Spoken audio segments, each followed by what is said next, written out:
All right, Mr. David, you're here to talk about bees. So Yeah. how are the bees doing? Well, we just received the annual report from the USDA, NAS report, and from Bee Informed Partnership. From April of last year to April of this year, we've lost 44% of them. Wow, That's a huge number. that's a big number. And I say that every time we look at the losses, we see that they're big, and we haven't lost all of our bees yet. And the reason we haven't lost them yet is because every spring, the beekeepers double what they have left. Okay. So my fear is when we get to the 50% rate, we won't be able to double again. And Do you think we're going to get to the 50%? I hope not. But my goodness. the good thing is colony collapse disorder is not colony collapse disorder. Okay. We've been able to find down to a specific situation, and that's the Varroa mite. We've talked about it over the last couple of years. Right. Varroa is like a bee tick. It gets on the bee and it sucks the hemolif, the bee blood, out of its body, but it vectors about 20 different diseases. Wow. And so we're able to tie the diseases to the loss of the bees. And for the migratory beekeepers, this is a bad thing. Half of our bees go to California every year for the almond fields. And if there's anybody there that has Varroa, it spreads. It's like kids in school. They go first week, they're back in school, and little Tommy Snot-Nose touches everybody and loves on everybody, and they get sick. Right. So the USDA, Bee Informed Partnership, the NAS report, are all pointing at Varroa as the #1 killer of our bees. Varroa mites. And we now have a #2, Oh, wow. Okay. starvation.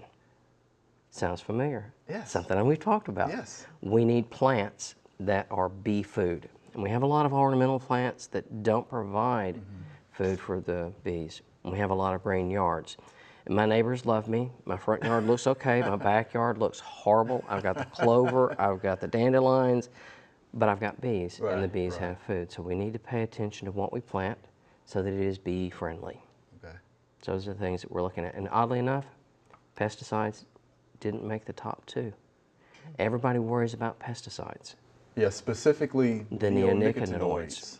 And yes, we've found that the bees can get drunk off of that, Okay. and they may not make it home, but it's starvation and it's the Varroa mites.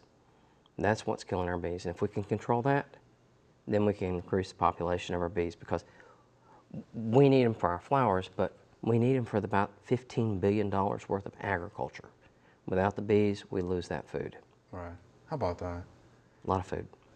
So how do you control the Varroa mite? Have y'all gotten that far yet? There are a with the lot of things that we've been trying. There are different medications that we can give to the bees. We feed it in with the sugar syrup, or the new one that people are using is oxalic acid.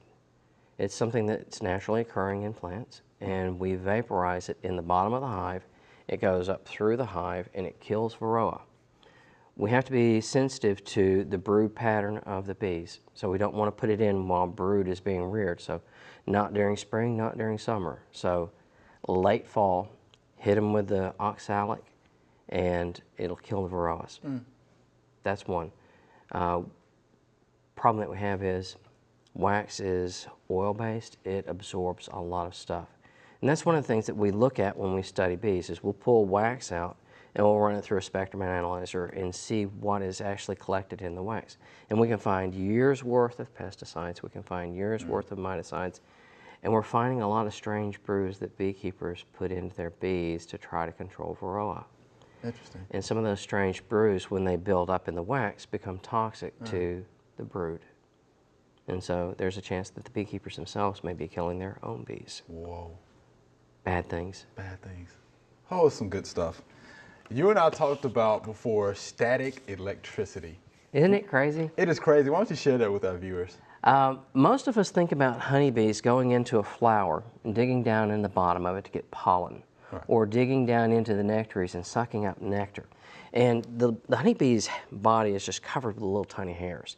And when she gets in there, the common thinking is that she's knocking the pollen off and it's sticking to her hair. A study recently came out, and what they found is that bees fly. They build up a static charge. And when they land on a flower, there's a static discharge. Just like shuffling your feet and tagging your friend and shocking them, it's a discharge. And if you do it with tiny papers and a comb, and build up the static charge on a comb, you can pick up paper. It happens with the bees. When they land, the static discharge, any of the loose pollen that's on the flower jumps onto the bee. Crazy. She goes to the next flower, and when she lands, there's a reverse of that static charge of her body. The pollen that's on the bee goes to the flower, and the other go back to the bee. It is awesome. Static electricity. And another study came out, they're studying bumblebees, and the bumbles are actually able to determine whether or not the flower has been previously visited because of the static difference. And so it's almost like a message saying, okay, already been touched, don't touch me again. And they go to the next flower. And so the flower and the bee are working with static electricity to get pollen from here to there. Is that just nuts? Who knew, Miss Lori? That's pretty cool. Isn't it pretty cool? When he first told me that, I was like, You're crazy. You gotta let the folks know about this. But it's real. Cool. And the biggest ones that I've been able to see is on the sunflowers. Okay. Because when a bee lands on the sunflower, she is just covered with this yellow pollen all over her body. And it's like, wow, that just happened in front of me. I got to get it on video now. Yeah, you got to do that. Wow, it's good stuff. So when are bees most active? Oh, as soon as the sun comes up. Okay. And that's one for people who are putting a pesticide on their plants to control the mites or whatever. You want to put it in late evening or early morning. You want it to dry before the bees show up. So if it's daylight, the bees are out. If the temperature is above 50 degrees, the bees are out and they're flying. And it's a lot of the controls that our farmers are working with for crop dusting or the sprays. And they've done a lot of good stuff in controlling the funneling of sprays into agriculture.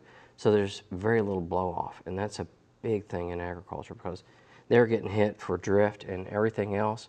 Well, now the funneling of the spray, there's a vaporized spray on the inside and a wide angle spray on the outside to keep the pesticide where it wants to go instead of downwind. Yeah, drifting. So daylight hours. Daylight hours. So as soon as you hit dusk and you need to spray something, you need to do something with your flowers, do it then. Okay. That's why I asked that question. So our viewers can know that. Very good. All right, Mr. David. Good information as always. We Thank you. appreciate that. All right.